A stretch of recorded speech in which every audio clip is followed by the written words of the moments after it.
What meals did poor families eat in the 1970s to get by? These simple recipes stretched scarce ingredients while still bringing comfort. How did these humble dishes shape lives in tough times? Eggfu Young in the Americanized style was a go-to meal for families looking for a quick and hearty dish without breaking the budget. This simple egg omelet is packed with whatever vegetables you had on hand, like bean sprouts, onions, and peas, all fried together and smothered in a savory brown sauce made from pantry staples. Unlike the traditional Chinese version, this recipe uses a more approachable flavor profile for American palates, making it a nostalgic reminder of 1970s takeout nights. It stretched a few eggs into a meal that felt like a treat and was easy enough to whip up on any weeknight. Plus, it made leftovers taste like new again the next day, proving that clever cooking was the real secret to surviving tight budgets. Whether it was served with rice or alone, Eggfu Young was a simple way to bring something a little different to the dinner table without spending much. The mix of fluffy eggs and crisp veggies gave families a comforting, filling dish that was perfect for when money was tight, but taste still mattered.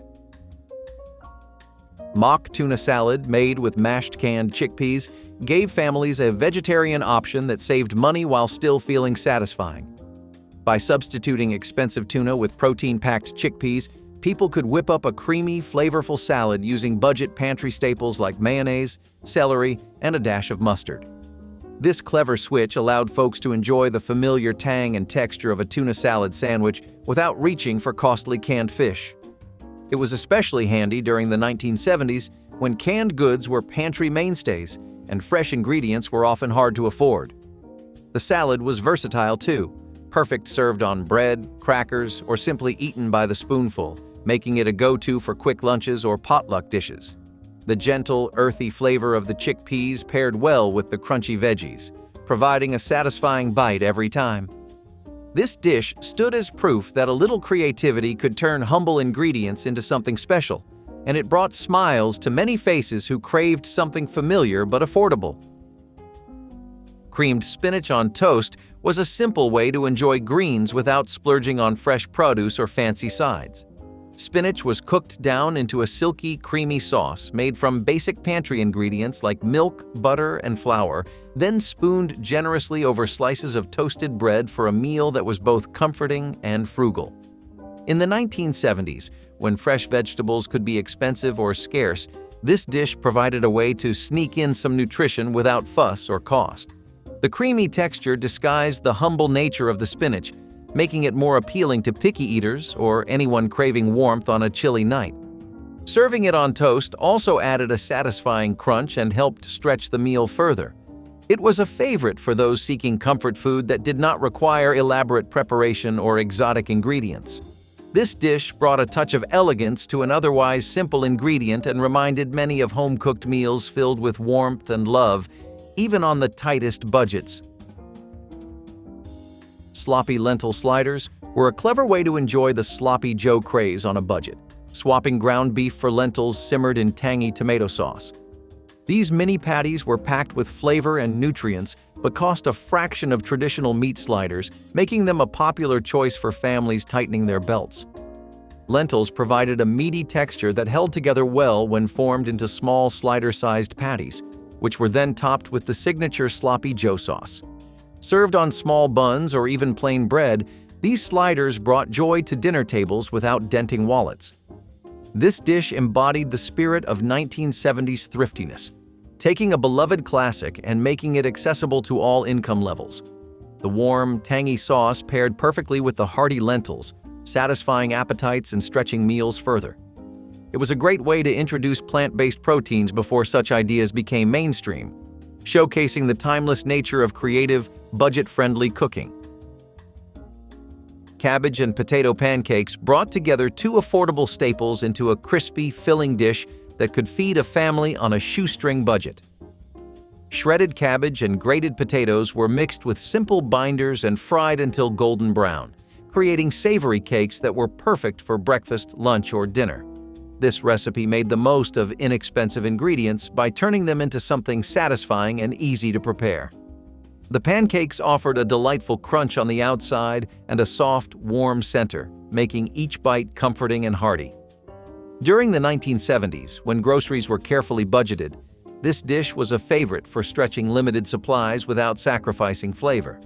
It was often served with a dollop of sour cream or ketchup to add a little zing. The recipe also allowed for flexibility, with whatever spices or leftover vegetables handy mixed in. Cabbage and potato pancakes stood as a testament to the resourcefulness of families making every ingredient count. Vegetable frittata with leftover veggies was a protein-packed casserole that rescued forgotten vegetables from the fridge, turning them into a hearty, affordable meal. Eggs, beaten and poured over diced carrots, peppers, onions, or greens, were baked until firm, creating a simple yet nourishing dish. This recipe was ideal for 1970s families who needed to make the most out of every grocery trip, using what was on hand rather than buying new ingredients. The frittata was filling enough to serve as a main dish and portable enough to be eaten cold for lunches or picnics. Its flexibility made it popular. Any combination of leftover vegetables could be tossed in without worrying about exact measurements. Baking the dish allowed the eggs to bind everything together, creating a warm, comforting meal that was easy on the wallet. Vegetable frittata highlighted the thrift and creativity of cooking during tough economic times while remaining delicious and satisfying. Tomato soup with grilled cheese croutons took a beloved classic and added a budget-friendly twist by using small cubes of toasted cheese sandwiches as a crunchy topping. The smooth, tangy tomato soup was often made from canned tomatoes or tomato paste, simmered with simple seasonings like onions and garlic to keep costs low. Adding grilled cheese croutons brought texture and extra flavor without requiring expensive ingredients. This dish was a staple in 1970s homes, offering warmth and comfort during cooler months without stretching the food budget. The croutons were typically made from leftover sandwiches, reducing waste while enhancing the soup. Together, the creamy soup and crispy cheese bites created a satisfying contrast that felt indulgent even when made with humble components. Tomato soup with grilled cheese croutons was a perfect example of turning pantry basics into something more memorable, making it a cherished meal for families of all sizes. Pineapple meatballs were a popular 1970s dish that combined inexpensive ground meat with canned pineapple to add a sweet and tangy flavor, stretching limited protein further. The pineapple chunks softened the meatballs while infusing them with a unique twist that balanced savory and fruity notes. This recipe allowed families to enjoy a festive, flavorful meal without splurging on fancy ingredients. Typically baked or simmered in a simple sauce, these meatballs were served over rice or noodles, turning modest components into a filling dinner. The canned pineapple was often a pantry staple, prized for its long shelf life and ability to brighten up otherwise plain dishes. Pineapple meatballs became a fun and unexpected crowd pleaser at tables, embodying the spirit of 1970s home cooking where creativity met necessity. Its charm was in making the most of what was available while keeping meals exciting and tasty. Grits and beans was a classic Southern pairing that balanced affordable, easy-to-grow corn grits with protein-packed cooked beans, making it a popular meal among low-income families in the 1970s. The dish was hearty and filling, providing energy and nourishment with simple ingredients that could be bought in bulk or grown in home gardens.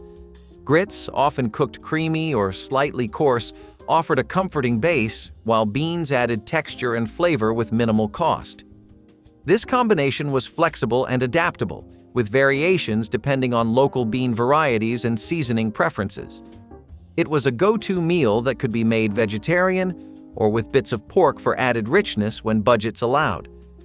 Grits and beans reflected a culinary tradition rooted in resourcefulness and community, making it a staple on Southern tables during times of financial struggle.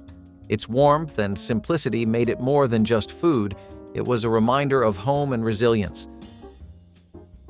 Canned potato salad was a quick and inexpensive side dish that used canned potatoes combined with budget-friendly dressings like mayonnaise and vinegar to create a satisfying accompaniment for meals. This dish was especially handy in the 1970s when fresh potatoes might not be affordable or readily available for every meal. Using canned potatoes saved time and effort, while simple seasonings and onions added flavor without extra cost. Potato salad was often served cold, making it ideal for potlucks, picnics, or just a refreshing counterpoint to heavier main dishes. Its creamy texture and tangy taste made it a crowd pleaser among families seeking comfort food that did not strain their wallets. This recipe demonstrated how pantry staples could be turned into tasty sides with minimal ingredients and preparation, fitting perfectly into the thrifty lifestyle many households practiced during the decade. Vegetable stir-fry with ramen noodles made the most of inexpensive instant noodles and a mix of frozen or canned vegetables, creating a quick and satisfying meal for families on a budget. In the 1970s, ramen noodles were an affordable pantry staple, loved for their long shelf life and ease of preparation. Tossing them in a hot pan with whatever vegetables were available, like carrots, peas, or cabbage, turned a simple packet of noodles into a colorful, nourishing dish.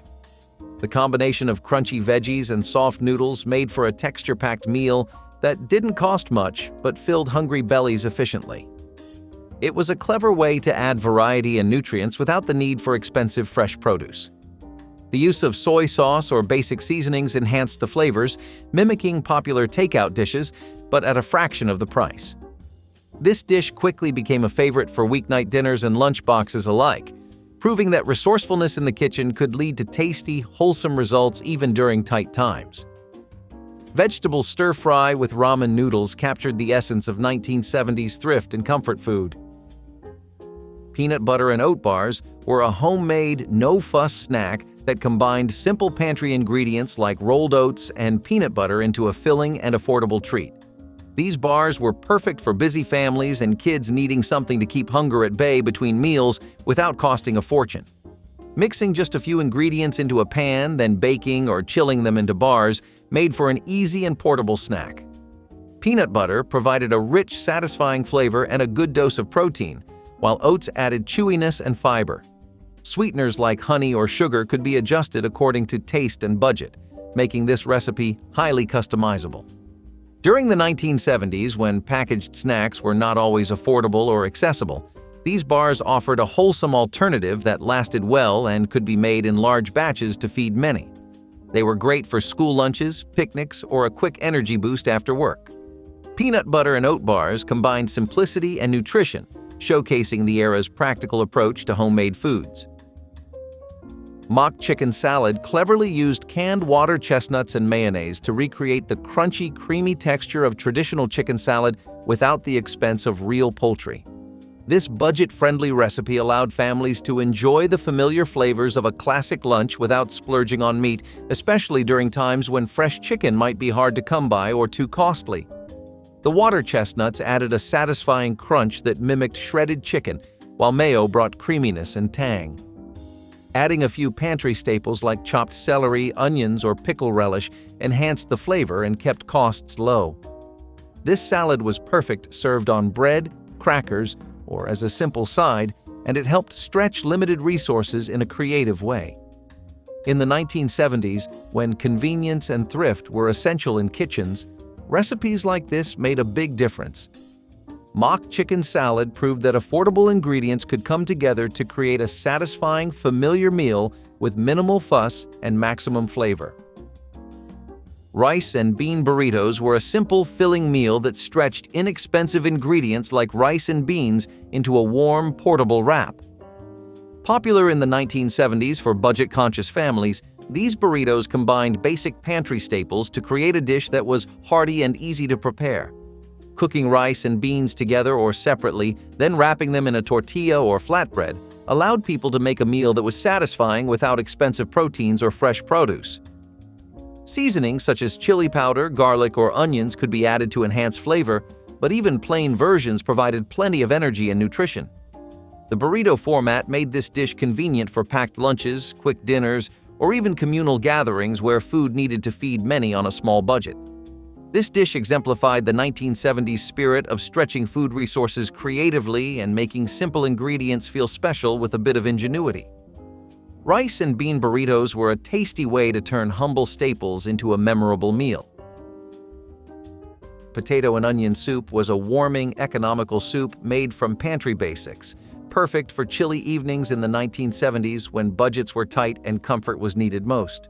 Combining simple potatoes and onions with water or broth, this soup relied on long simmering to coax out deep flavors without the need for costly ingredients.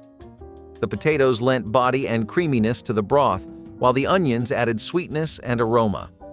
Basic seasonings like salt, pepper, and herbs could be used to keep things interesting without inflating costs. This soup was often served with bread or crackers, turning it into a satisfying and frugal meal that could feed an entire family. Its simplicity made it easy to prepare, requiring minimal time and skill, which was essential in many households juggling tight schedules and tight finances. Potato and onion soup became a beloved staple for those seeking nourishment and warmth without spending much, embodying the heart of 1970s home cooking. Creamed peas on toast offered a quick and creamy way to enjoy vegetables, serving tender peas in a rich white sauce over crispy toast, making it a popular breakfast or light supper option during the 1970s. This dish was budget-friendly because it used canned or frozen peas and pantry ingredients like milk, butter, and flour to create a silky sauce. The creamy texture softened the peas, making them more appealing to children and adults alike, while the toast provided a crunchy base that helped stretch the meal further. It was a go-to recipe for households wanting to add a bit of vegetable goodness to their diets without splurging on fresh produce. The comforting combination of warm toast and rich sauce made it feel indulgent despite its simplicity and low cost. Creamed peas on toast captured the era's balance between thrift and taste, reminding families that even humble ingredients could come together to form a delicious and satisfying dish. Vegetable pot pie without meat was a savory, budget-conscious dish that used whatever vegetables were available, baked under a simple crust to create a filling and comforting meal in the 1970s. This pie relied on affordable staples like potatoes, carrots, peas, and onions, mixed in a creamy sauce made from pantry basics like milk and flour. The crust was often homemade with flour and shortening, keeping costs low and preparation simple. Baking the pie allowed families to transform inexpensive vegetables into a hearty, warm dinner that could feed multiple people. It was especially popular during seasons when fresh meat was scarce or expensive, proving that vegetables alone could deliver satisfaction. The flaky crust added texture and substance, making each bite feel special despite the frugality behind it. Vegetable pot pie highlighted how 1970s cooks used ingenuity and basic ingredients to create meals that felt like a treat while keeping family budgets intact. Sweet potato hash was a flavorful, inexpensive side or breakfast dish made by frying diced sweet potatoes with onions, creating a sweet and savory combination loved in many American kitchens during the 1970s. Sweet potatoes were a nutritious, affordable staple that could be purchased in bulk and stored easily, making them perfect for stretching limited food budgets.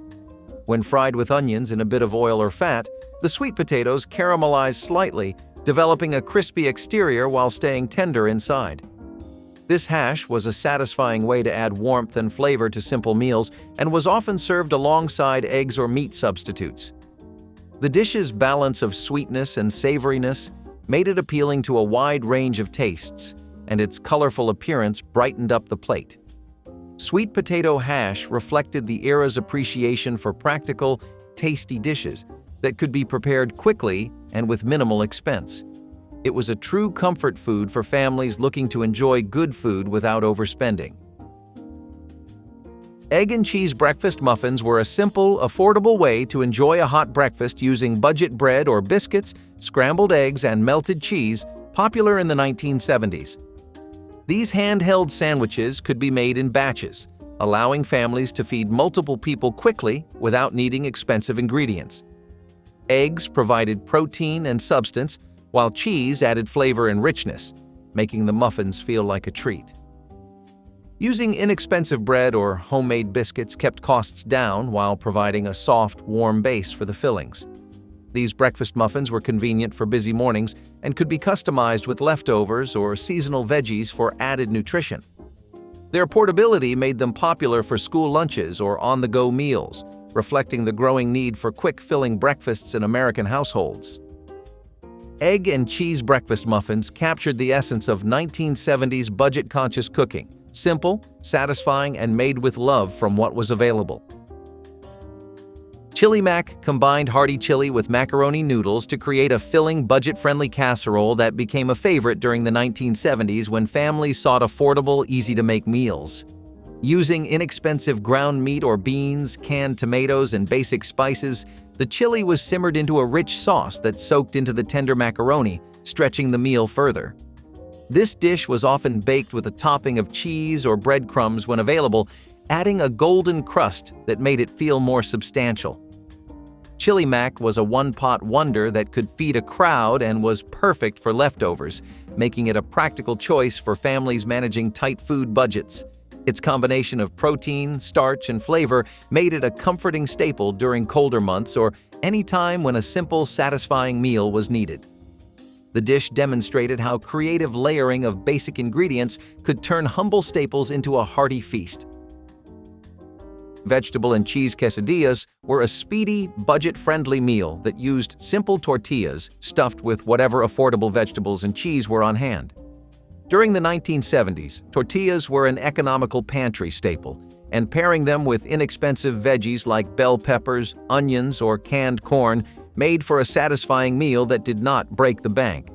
The cheese, often a mild, budget-friendly variety, melted into the warm, crispy tortillas, creating a delicious contrast of textures. These quesadillas were quick to prepare, making them ideal for busy families needing a filling meal in minutes. The flexibility of this dish meant leftovers could be turned into quesadillas with ease, stretching ingredients further and reducing waste. Served with a side of simple salsa or sour cream if available, they added a bit of excitement to the dinner table. Vegetable and cheese quesadillas perfectly captured the essence of practical home cooking in the 1970s. Easy, adaptable, and delicious without requiring expensive ingredients or fancy techniques. Meatloaf muffins were a clever twist on traditional meatloaf, designed to stretch ground meat into multiple small servings, perfect for families on a budget in the 1970s. Instead of making one large loaf, cooks baked individual muffin-sized portions in a pan, allowing for quicker cooking times and easier portion control. These mini meatloaves often incorporated filler ingredients like breadcrumbs, oats, or grated vegetables to bulk out the meat and make it go further. This approach helped families manage meat shortages or rising prices while still enjoying a classic comfort food. Meatloaf muffins could be topped with a simple tomato-based glaze or ketchup for added flavor, giving each muffin a delicious, slightly caramelized finish. They were perfect for school lunches or dinners and could be easily reheated without drying out. The convenience and economy of meatloaf muffins made them a beloved staple in frugal 1970s kitchens, showing how a bit of creativity could transform modest ingredients into family favorites. Cornmeal mush with syrup was a humble breakfast favorite that transformed plain cornmeal into a warm, creamy mush sweetened with syrup, offering an affordable and comforting start to the day. This dish was popular in the 1970s because cornmeal was cheap, widely available, and had a long shelf life, making it perfect for families looking to make filling meals with little expense. Cooking cornmeal with water or milk until thickened created a soft base that could be served hot, and drizzling it with maple syrup or molasses added just the right amount of sweetness. Cornmeal mush could be eaten plain or topped with butter or fruit preserves when available, providing simple versatility. This breakfast was gentle on the stomach and quick to prepare, making it an excellent choice for busy mornings or colder seasons. Cornmeal mush with syrup reflected the era's emphasis on practical, hearty food that stretched budgets while keeping the family nourished and satisfied. Raisin Bran muffins were a creative way to turn inexpensive breakfast cereal into a filling, budget-conscious baked treat that families could enjoy any time of day. Using boxed Raisin Bran cereal as a main ingredient helped stretch the flour and other baking basics, while adding natural sweetness and texture from the raisins and bran flakes. These muffins offered a good source of fiber and energy, making them popular for breakfast, snacks, or school lunches during the 1970s. They were easy to make in batches, ideal for feeding families with limited time or money. Raisin bran muffins could be customized with additional ingredients like nuts or cinnamon, but even the basic versions were satisfying and wholesome. The muffins held up well when stored, making them a practical option for busy households needing convenient meals or treats. This recipe showcased how resourcefulness and a bit of baking know-how allowed 1970s cooks to transform simple pantry staples into enjoyable, nourishing food for all ages. Split pea patties were a tasty and thrifty dish that used cooked split peas combined with simple binders to create flavorful, fried patties perfect as a meat alternative. In the 1970s, when budgets were tight and fresh meat was often pricey, split peas offered an affordable source of protein and fiber that could be stretched into multiple meals. The cooked peas were mashed and mixed with binders like flour, breadcrumbs, or eggs to form a mixture that could be shaped into patties. Frying these patties created a crispy outer crust with a tender inside, making them a satisfying addition to lunches or dinners. Split pea patties could be served on their own, with sauces or in sandwiches, adding variety and flavor to humble ingredients. This dish was a clever example of how affordable legumes were transformed into family-friendly meals that did not sacrifice taste or nutrition. Split pea patties embodied the 1970s spirit of frugality mixed with culinary creativity. Vegetable and rice soup was an economical and hearty soup that combined inexpensive rice with a medley of vegetables to create a meal that could feed many without overspending. This simple soup was a staple in 1970s households that needed to stretch food supplies while still providing warmth and nourishment. The rice added body and sustenance, while vegetables like carrots, celery, onions, and canned or frozen greens contributed flavor and vitamins. Often simmered for long periods, the soup developed a rich taste from basic ingredients, making it comforting and filling. Leftover bits of vegetables or herbs could be tossed in, reducing waste and adding variety. This soup was versatile enough to be adapted depending on what was on hand, making it perfect for families facing uncertain food availability or limited budgets. Vegetable and rice soup was a prime example of resourceful cooking in the 1970s, turning affordable staples into a reliable and satisfying dish. Hot Dog and Sauerkraut Skillet was a quick, budget-friendly meal that combined inexpensive hot dogs with tangy canned sauerkraut, sautéed together for a flavorful one-pan dish. During the 1970s, this skillet meal was popular among families looking for easy dinners that required minimal preparation and affordable ingredients. The hot dogs, often store-brand or discounted, provided a salty, meaty base, while the sauerkraut added a sharp, vinegary bite that balanced the richness. Cooking both ingredients together allowed the flavors to meld, creating a comforting, savory dish perfect for busy weeknights. The skillet could be served with simple sides like bread or potatoes, stretching the meal further. This combination was especially appreciated in households where time and money were scarce, but good flavor was still desired. Hot Dog and Sauerkraut Skillet exemplified the era's practical approach to home cooking: quick, tasty, and economical. Baked potato skins with cheese and onions were a filling and budget-conscious snack or side dish made by topping leftover potato skins with affordable cheese and onions, then baking until crispy and melty. In the 1970s, potatoes were a staple food, and using the skins helped reduce waste while adding texture and flavor. The cheese was often a simple, mild variety, sprinkled generously over the potatoes to create a gooey topping that paired perfectly with the sweetness of sautéed or raw onions. This dish was an easy way to turn leftovers into something special without requiring extra ingredients or time. It was popular as an appetizer at family gatherings or a quick after-school snack. Baked potato skins with cheese and onions demonstrated the era's love for maximizing ingredients and enjoying comforting homemade food on a tight budget. Simple tomato and cucumber salad was a fresh yet inexpensive salad that combined widely available vegetables with a basic dressing, perfect for adding a light and refreshing element to budget meals in the 1970s. Tomatoes and cucumbers were often grown in home gardens or purchased cheaply at markets, making this salad accessible to many families. The dressing was typically made from vinegar, oil, salt, and pepper, keeping preparation easy and cost low. This crisp salad provided a much-needed contrast to the heavier, starch, and protein-focused dishes common during the era. It was a popular side dish for summer dinners or potlucks, offering both flavor and nutrition without demanding much time or money. Simple tomato and cucumber salad was an ideal example of how modest ingredients could come together to brighten the meal and support a balanced diet even during tight economic times. Meatball subs with store-brand meatballs were an affordable twist on a classic sandwich, using budget-friendly frozen or canned meatballs smothered in tomato sauce and served in soft bread, popular in 1970s American homes.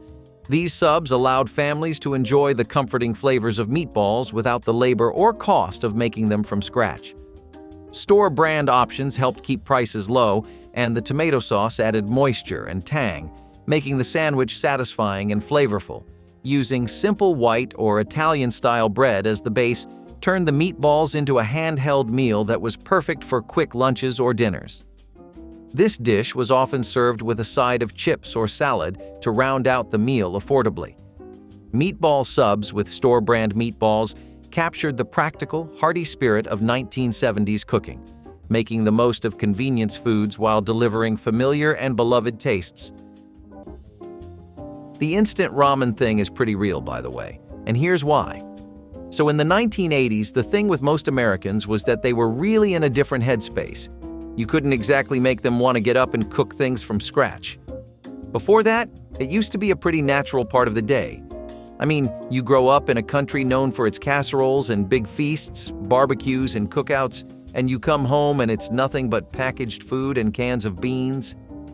I'd be a little let down too, but to be honest, re-entering the workforce in the second half of the 20th century was hard. It was definitely hard to afford college, rent, bills, and everything else together. A lot of people talk about how there was a cultural shift towards convenience food, but a big part of that was that people just weren't making meals like they used to. On the other hand, ramen is literally a godsend. Cup ramen, packaged ramen, Indomie, whatever you have on you, really. Instant ramen was something that everybody wanted to dip their toes in. Nissin's Top Ramen and Maruchan were one of the most popular ones to ever grace the 80s. Think about it. For 80 cents, you get to have a low-cost meal that you can spice up in literally whatever way you want. How's that not a steal? You've seen loads of TikToks of people making ramen that looks like it came out of Naruto or a Studio Ghibli film. So how do you think all those recipes ever got so popular? People were experimenting and they found some real bangers hidden in the mud. Is this the most metal dinner of the Great Depression? Boiled sheep's head, a meal so intense it had its own built-in stare-down. Folks did indeed boil an entire sheep's head. And no, this is not just urban legend. The head was thoroughly cleaned, seasoned, and simmered for hours until tender.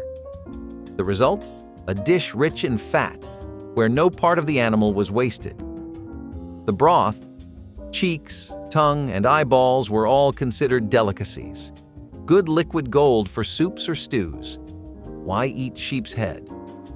When money was tight, every scrap of protein was important, and the head had a surprising amount of meat. The families gathered around the table, picking it clean and making the best of what they had. Boiled sheep's head might sound horrifying to modern sensibilities, but for those who could turn something unappealing into a meal worth savoring, it was a source of pride. It was also a lesson in sustainability long before sustainability became a trendy thing. These days, it's a rare dish, but in some cultures, it's a culinary tradition that lives on. Though honestly, some people decided to save things up and go home instead. For a week or two, just to relax, you know? Anyway, at home, people's diets were changing in yet another way once again. Top round roasts were a really good example of this. They were something you would get from the round, primal cut of beef, and they were a really common voice for most families that wanted to eat on a reasonable budget. Hey, if you try to weasel your way out of buying good meat, you often end up with bad and tough cuts that are almost like rubber to chew, and no one wants that. Top round roasts were so nice and popular exactly because they were an affordable, lean cut, a previously never-before-seen phenomena in the lands of the United States. This lean cut was something that was really adaptable too. You can make it in all kinds of cooking methods. You could roast it, slow cook it, grill it, or even make a patty out of it. Plus, for $1.50 per pound, who was really competing with stuff like this? I mean, sure, it was no ribeye, but at least you had a roast to come back to. That's why people would save up and go home, because at some point, the ramen noodles start to get really old. So the next thing on our list is baked turnips and cream sauces. But dear viewer, I know you aren't 5, and I know you're curious about how cream sauces could even be a thing in a time like this. After all, if people were struggling to get enough milk and eggs, where on God's green earth were they finding the money to get cream for? You see, my friend, there was a stark difference in lifestyles between two types of people: those that grew up in the city and those that grew up in the countryside. Now, for the people trapped in those urban jungles during the Dust Bowl, I completely agree with you. Where did they get their cream from? For the ones living in rural shanty towns, though, well, you gotta know that they came from a long tradition of farming, a tradition that by the 1930s was still relatively upheld by most families. This meant that lots of these farming households had their own cattle and cows, and that's how they would get their milk and cream. Baked turnips, on the other hand, were something that was more commonly seen in the cities. It was, after all, something that primarily required an oven. In rural areas, it was a lot more common for people to pass the time with boiled turnips instead, but sometimes people would get evaporated apples came to the rescue when the orchard was empty and fresh fruit was a distant memory. These dried slices were a Depression-era treasure, lightweight, shelf-stable, and could take a plain dish and make it special. During the cold months, fresh produce was scarce, and a jar of evaporated apples was worth its weight in gold. Evaporated apples could be rehydrated in water and turned into pies, crisps, or cobblers, bringing the essence of autumn to winter tables. In addition, they were also a sweet addition to oatmeal, pancakes, or even savory stews. Evaporated apples were different from canned fruits. They didn't need sugar or preservatives and were an affordable and natural choice for frugal families. The resourcefulness of the drying process itself was a testimony. Apples were often sliced thinly, and families would place them out in the sun or hang them on strings to air dry. Even bumper crops didn't go to waste with this low-tech method. The flesh and the core of every apple were used. Dried apples are today a popular snack, but during the Great Depression, they were a symbol of ingenuity. Fondue set meals were symptomatic of a larger phenomena that was enveloping all of America as the years kept coming and did not stop coming. This was basically the national full-blown craze we had with exploring other cuisines, other cultures, and other ways of preparing food. Fondue was something that came entirely out of the Book of Switzerland. Swiss culinary tradition has had fondue as a major player for years now. It was something that came to American diners during the tail end of the 50s, when fascination with European dining, sophistication, and cuisine was increasing more and more. Fondue became a trend far later too, in the 70s and 80s, but it was the first time that something the rich would usually play with and have in their homes as a display was something that was not only an interest of the middle class, but also an incredibly affordable option. Now, you had fondue set meals, which were pretty pricey if I'm being completely honest with you. They were going from anywhere between $8 to $15, which if you adjusted that for inflation would run you around $80 to $150 today.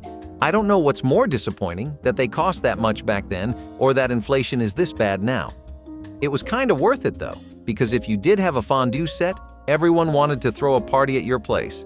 Plus, they made one hell of a wedding gift. Still though, why can't we find a middle ground? At least that's the kind of idea people were going for with Vienna sausages and other frozen food. The idea was really simple. Vienna sausages were pretty much these small canned sausages that were like a charcuterie board of different meats.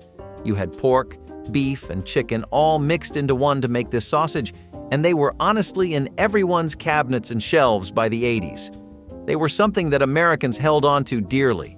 Soft, pre-cooked and ready to go, already packed in a light broth for added preservation, this was one of the best things you could. Plus, it was literally just for like 40 or 60 cents, and depending on the kind of brand, you could make it a really varied dish. You could have a sandwich, a casserole, eggs and bacon, or whatever else, it was all from the same box of Vienna sausages you had gotten. Plus, they were really easy to work with. Even your kids could make them.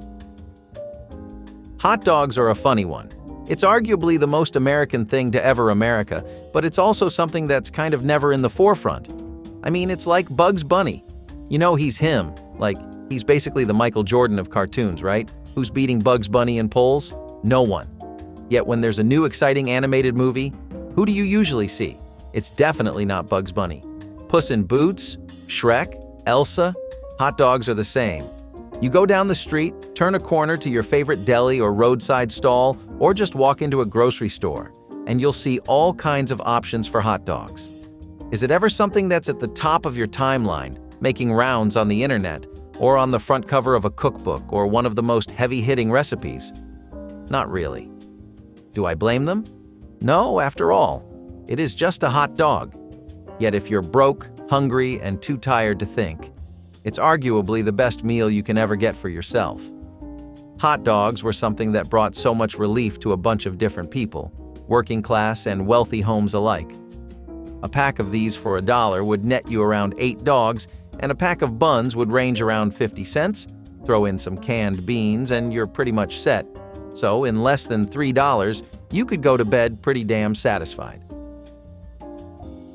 Do you like Cadbury chocolate? Me too. It's nice, isn't it? Well, if you came for their chocolate, you might just end up staying for their Smash instant mashed potatoes, which, yes, really is by the same company.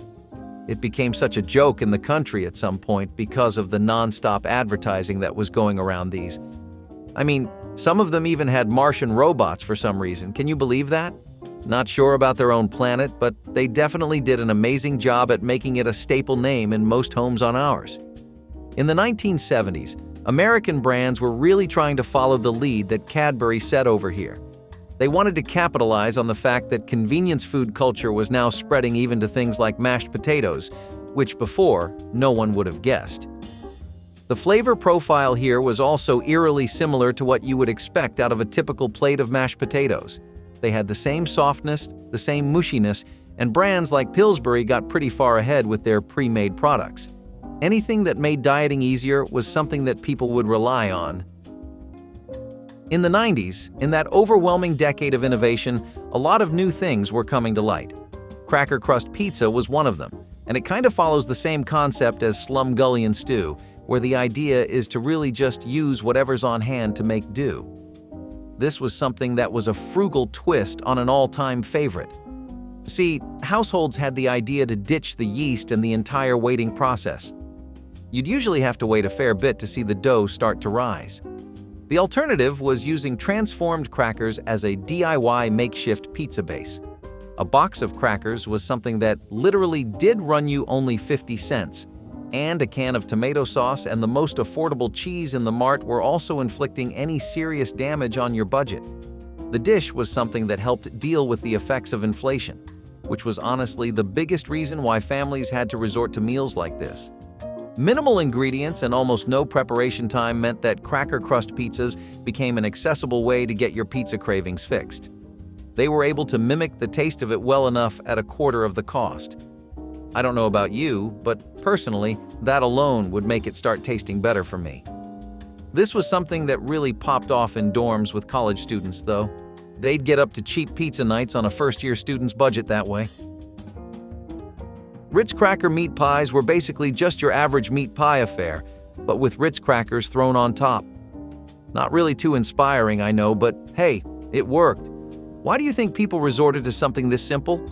A lot of the time, it was less about the flavor, the texture, and what it was adding to the dish, and it was more about the fact that something new was being thrown in at all. The thing about sticking to a budget is that you really can't step out of it. You can't get a sweet little treat for yourself. You can't spend extra on white sugar instead of brown sugar. You can't afford that extra bit of flour, or that fancy cheese, or the wine. Never the wine. Regardless, sticking to a budget means suppressing your heart every day, because at the end of each and every 24 hours, you just need the money more. You might be happy in the moment when you cave into the impulse and get the thing you have your eyes set on, but when you're in bed worrying about your finances, you'll regret it. Ritz crackers, on the other hand, were literally just for a few cents. What harm could that cause? What could it do? Not only did it work as a breakfast option with toast or tea, but it also worked amazingly as a substitute for breadcrumbs.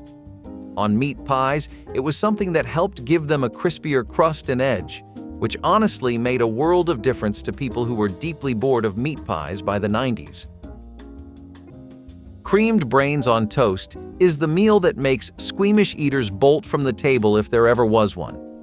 During the Great Depression, resourcefulness was king, and nothing went to waste, not even a part of the animal. While many struggling families would eat brains, they were a delicacy. Don't be fooled by the word delicacy. This dish was born out of necessity, not gourmet aspirations. Making it was straightforward. Brains were boiled or sautéed with onions, milk, and a pinch of seasoning, cow or pig being the usual suspects. The mixture thickened to a creamy consistency and was ladled over toasted bread, often the stale kind, because, waste not, want not. It looked like a bizarre version of gravy toast, but it was Instagram-worthy, and it did fill bellies when there were few other options. Brains were rich and almost buttery, but convincing anyone to dig in was another matter entirely. Kids were probably bribed with the promise of dessert if they cleaned their plates even then. Creamed brains on toast is a long-gone American culinary staple today, existing only in the fringes of foodie culture or as a trivia question about survival food. This dish is the love-it-or-leave-it symbol of grit and ingenuity. You might really not hear this too much, but Fray Bentos were actually a Uruguayan brand that became famous first in Britain and then in America through British immigrants. The steak and kidney pie was arguably their best hit and their strongest contender for best product too. By the 1970s, Fray Bento pies were really a massive staple because they let you enjoy the delicacy that was a steak. Plus, that kidney pie went obscenely hard, like, for something that you get for $1 and bake in a can, it had no right hitting that hard. The filling on the inside was seasoned to perfection. You could tell that it was heavy, but it wasn't doing too much. The pastry, on the other hand, was the right amount of flaky and crumbly, so each bite felt super satisfying to eat, but it was also just the right kind of doughy on the inside so that when you got into chewing, you would get that soft interior. All in all, a pretty solid experience for a canned pie. If the idea of cow brain stew makes you squirm, just think about eating it because you had no other choice. Even during the Great Depression, even cow brains were fair game in the fight against hunger. Surprisingly, they weren't just edible. In some circles, they were considered a delicacy. The process of making cow brain stew was meticulous. Brains had to be carefully cleaned to remove any membranes and then gently cooked to avoid an overly rubbery texture. Once seasoned and simmered, the resulting stew had a smooth, creamy consistency that was somewhat comforting. It was silky, almost custard-like, and possibly that's why some people actually liked it. The brain was usually served over rice or potatoes and made one brain into a meal for a family. Cowbrain was nutritionally a powerhouse of protein and vitamins and was a valuable food source in lean times. The idea of eating brains didn't exactly have much popularity, and as soon as more appealing options were offered, cow brain stew fell out of favor. Interestingly, in some cultures, eating brain meat was considered a delicacy long before the Depression. For example, certain European and Asian dishes have celebrated cow brains as a prized food item. But as food options became more plentiful and tastes evolved, cow brain stew faded into the background, becoming a curious relic of a time when necessity ruled the dinner plate. These days, cow brain stew is more likely to be a dare than a dinner table. Back then, it was a lifesaver, proving that humans can eat anything, even when the going gets tough. And it's exactly when things like noodles would get old that you would try out Bologna sandwiches. This was pretty much the typical college boy diet for so much of the 90s, it's surprising there aren't case studies into how many hospital visits this could have caused. I mean, don't get me wrong, you could be doing a lot worse to your bodies than just living off of ramen noodles and Bologna sandwiches, but that doesn't really mean you were doing anything good for it either. Bologna sandwiches were made with all-beef bologna that was pretty much around $2 per pound. And that meant that it was a pretty reasonable option for a lot of people. A Bologna sandwich is stupidly easy to make and divinely delicious, so it makes sense why a lot of college students lived off of this. In between classes, final year projects, managing a part-time job, and trying to have some semblance of a social and love life throughout your college years, it's hard to really get into proper cooking and pre-planned meal prep. Bologna sandwiches offered a lot of comfort for a lot of young people. Alaska, on the other hand, was luckier. They had the privilege of being next to bodies of water, so they could actually catch their food hunter-gatherer style and essentially eat for free. Subsistence living became the normal lifestyle that people incorporated into their weekly routines, and one of the best ways to sustain an entire family and take advantage of the bounty of nature was fish and game stews. Any kind of stew would work. It wouldn't really be a proper recipe, and a lot of the time it would just be using whatever hands-on ingredients they could come up with. But hey, it filled everyone's bowl. The magic of salt pork was always something you could count on during the Great Depression. This heavily salted slab of fatty meat was a lifeline for families trying to stretch meals to infinity and beyond. Refrigeration was a luxury for many, and salt pork's long shelf life made it an indispensable pantry item. Salt pork wasn't just a food, it was an ingredient, a seasoning, and sometimes a main course. It flavored beans, greens, and soups, enough to give even the simplest dishes a little indulgence. When we were leaner, we'd fry up a small piece of salt pork and use the rendered fat to cook everything else. The result? A meal that had the feel of more meat than it actually had. However, it wasn't all plain sailing. The salt pork was so salty that it often had to be soaked or boiled before eating. It was affordable, versatile, and practically indestructible. A trifecta of survival during tough times. Salt pork is much more likely to appear in gourmet kitchens than in emergency pantries today. But back then, it was a salty superhero, rescuing countless Depression-era meals from bland oblivion. People living in Arizona were pretty much eating very similarly to how people in Alabama were living. They had beans instead of peas, and chili instead of molasses. But chili beans were something that people would eat even in regular times when the economy hadn't caved in on itself. So in that regard, they got off pretty lucky. I know that sounds like an exaggeration, but I'm really not kidding. It was a luxury to even have food, but to be able to enjoy it too made you one of the really lucky ones during the Depression. Chili beans, thanks to Mexican influences, let locals live another day. Next on this list, we're going to take a long and hard look at depression cake. I know those are two things you never associate with each other, but this isn't half as depressing as its name makes it out to be. Depression cake, also sometimes known as war cake, was an eggless and dairy-free variant of the regular chocolate cake that people had become so fond of throughout their many birthdays. It was first popularized during the Depression as a way to deal with the low stocks of egg, flour, milk, butter, and eggs.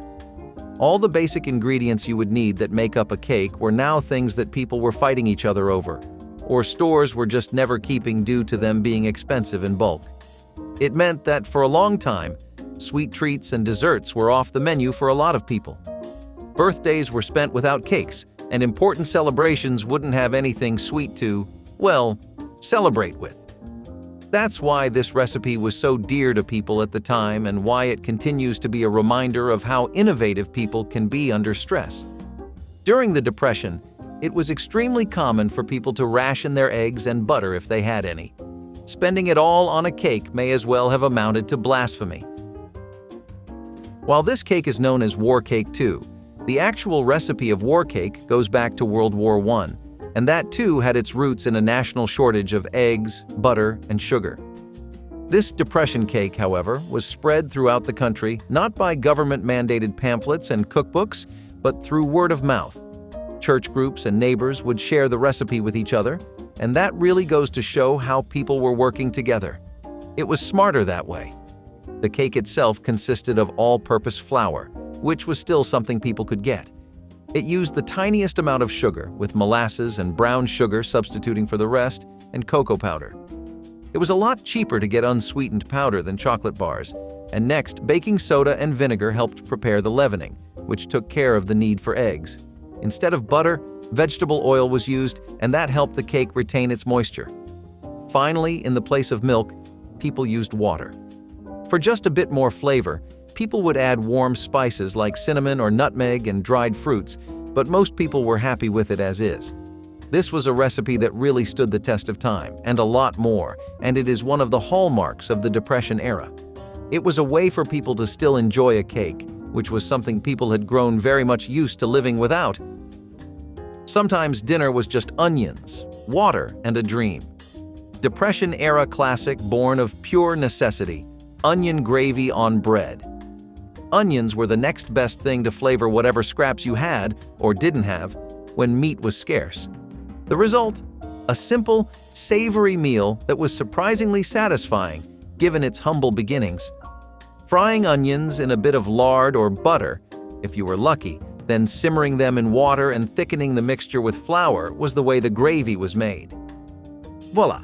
Pour this over a slice of bread, and dinner was served. Interestingly, onion gravy on bread became such a staple that it wasn't just limited to supper.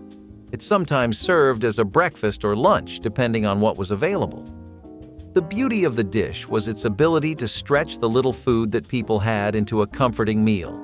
And while the dish might not have earned high culinary acclaim back in the day, it was a true testament to the resourcefulness and resilience of families during the Great Depression. Even if the bread was stale, the gravy would soften it right up. It wasn't just about feeding an entire family, it was about stretching a single onion. Today, we may not think onion gravy on bread is much of a culinary wonder, but back then it was a lifeline.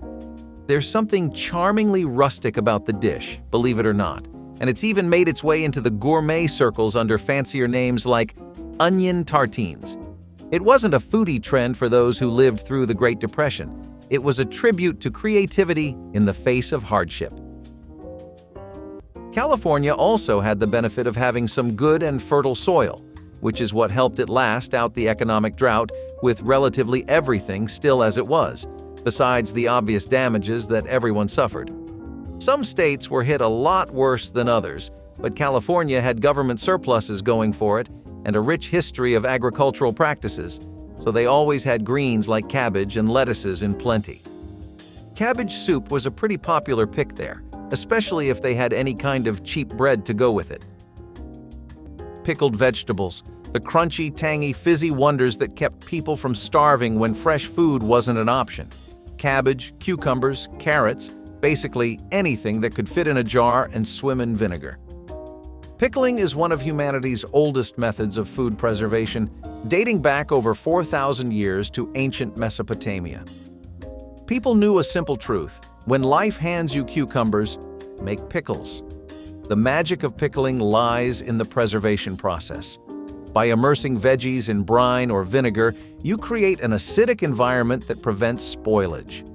This means you can have fresh, nutrient-rich food in the dead of winter when fresh produce is nowhere to be found. Cabbage, for example, transforms into sauerkraut, a fermented powerhouse full of vitamin C and probiotics, exactly what you need to survive a long winter and fight off scurvy. Pickled cucumbers were a favorite of ancient Egyptians and even made their way into the diet of Julius Caesar's army, who believed they boosted their strength. If pickles are good enough for Roman soldiers, they're definitely good enough for your sandwich. It also added flavor, a burst of acidity and crunch to otherwise bland meals. They kept things fresh, fought off food waste, and gave humans something to bite into when the pantry was bare. When the Great Depression hit, sorghum syrup ruled the roost as the king of sweeteners. Honey maple syrup be damned. This thick, golden brown liquid was made by boiling down the juice of sorghum cane, and it was a lifeline for families trying to sweeten their lives without breaking the bank. It was affordable and versatile enough to earn a permanent place in Depression-era pantries. Sorghum syrup was not just a sweetener. It was a source of vital nutrients such as iron, calcium, and magnesium. It wasn't just tasty, it was functional, in an era when balanced meals were often a luxury. Sorghum on a biscuit, cornbread, or oatmeal could make a meager breakfast something special. It even made its way into sauces, marinades, baked goods, and even into ice cream. Sorghum syrup production was a community affair. During harvest time, people gathered in entire neighborhoods to crush sorghum stalks and boil the juice into syrup. It was labor-intensive, but it was also social, and it forged bonds even in the darkest of times. Back then, it wasn't about foodie trends, but today, sorghum syrup is experiencing a small renaissance in the culinary world. It was about survival, resourcefulness, and getting as much goodness as we could out of the land. Sorghum syrup wasn't just a treat for Depression-era families. It was a symbol of sweetness that endured in hard times.